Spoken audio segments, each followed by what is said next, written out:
யாதும் ஊரே யாவரும் கேளீர் என்று உலகம் தழுவி நேசித்து நின்றவனின் பரம்பர், பிறப்புக்கும் எல்லா உயிருக்கும் என்று எல்லா உயிர்களையும் நேசித்தவனின் வாரிசுகள், பத்துண்டு பல் உறவுகள் உயிர்கள் ஓம்புக என்று பாடிய அவனுடைய பிள்ளை. உலகத்தில் எத்தனை நாடுகளை வென்றான் நம் முன்னவன் அரசேந்திரனும் அவன் அப்பன் அருள்மொழி. ஒரு இனத்தை அடிமைப்படுத்தி தமிழர்கள் ஆண்டார்கள் என்று சின்ன செய்தி வரலாற்றில் பதிவானது உண்டு இல்லை. ஏன் மாண்பு, ஏன் என் தாய் தமிழ் பேரன்பின் தாய், அவளுக்கு யாரையும் பகைக்க தெரியும், ஆனால் பகைத்தால் எவனையும் மிச்சம் வைக்க தெரியாது. அதுதான் அவள் பிறவிக்குணம். பல ஆண்டுகளாக கூவுகிறோம் சேவல் போல் கூண்டுக்குள் இருந்து. அப்ப எப்போது கேட்கும்? கூரை மேல் ஏறி அதே சேவல் கூறினார் எல்லாருக்கும் அந்த கூரைதான் இந்த நிலத்தின் அதிகாரம். அதற்குத்தான் இவ்வளவு அரும்பாடாட்சி களத்திலே தோற்றாலும் திரும்ப திரும்ப திரும்ப களத்திலே நிற்பதற்கு காரணம் அதுதான்.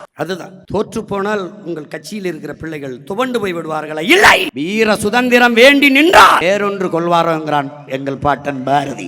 சுதந்திர பசி கொண்ட மக்களை சோற்று பசி ஒன்றும் செய்யாது என்கிறார். எங்களுக்கு இருக்கிறத வயிற்று பசி அல்ல, வரலாற்றின் பசி. சோற்று பசி அல்ல, சுதந்திர பசி. உடலிலே கடைசி உயிர் துளி இருக்கும் வரை இந்த மூச்சு தமிழ் தேசியத்தின் உரிமை, மீட்சி, விடுதலை விடுதலை என்றுதான் உலகிலே ஏதாவது ஒரு ஓரத்தில் கடைசி தமிழ் உயிரோடு இருக்கும் வரை தமிழீழ விடுதலை என்கிற உணர்வோடு தான் இருப்பான் என்பதை உலகத்தார் புரிந்து கொள்ள வேண்டும். இன்னைக்கு எங்களை நீங்கள் புறந்தள்ளலாம். எங்கு உன் மொழி நிராகரிக்கப்படுகிறதோ அங்கு உன் குரல் வலை நெரிக்கப்படுகிறது என்கிறான். இன்று என் மொழி நிராகரிக்கப்பட்டு எங்கள் குரல் வலை நெரிக்கப்படலாம். நீ என் வெற்றியை தள்ளி போடலாம், ஆனால் ஒருபோதும் தடுத்து விட முடியாது என்பதை கவனத்தில் கொள்ளணும். அவ்வளவுதான். அப்படித்தான் எல்லாம் நினைச்சான், அப்படிதான் நினைச்சான். அவ்வளவுதான் தமிழர்கள் என்றார்கள். தமிழீழ தாயகத்தில் இறங்கிய கொடியை இன்னொரு தாய் நிலத்தில் அவன் மகன் இமான் இந்த நிலத்தில் அதே புலிக்கொடியை ஏந்தினார். 2010 ஆண்டு மதுரையிலே இதே மே 18 பேரெழுச்சியாக நாங்கள் தமிழர்கள் சாதிய மத உணர்ச்சியை பின்னுக்கு தள்ளி தமிழர் என்கிற தேசிய இன உணர்வை முன்னிறுத்தி எழுந்தோம். இலக்கை குறித்தாய்விட்டது, பாதை சரியாக இருக்கிறது, பயணம் தெளிவாக இருக்கிறது, உழைப்பு உறுதியாக இருக்கிறது,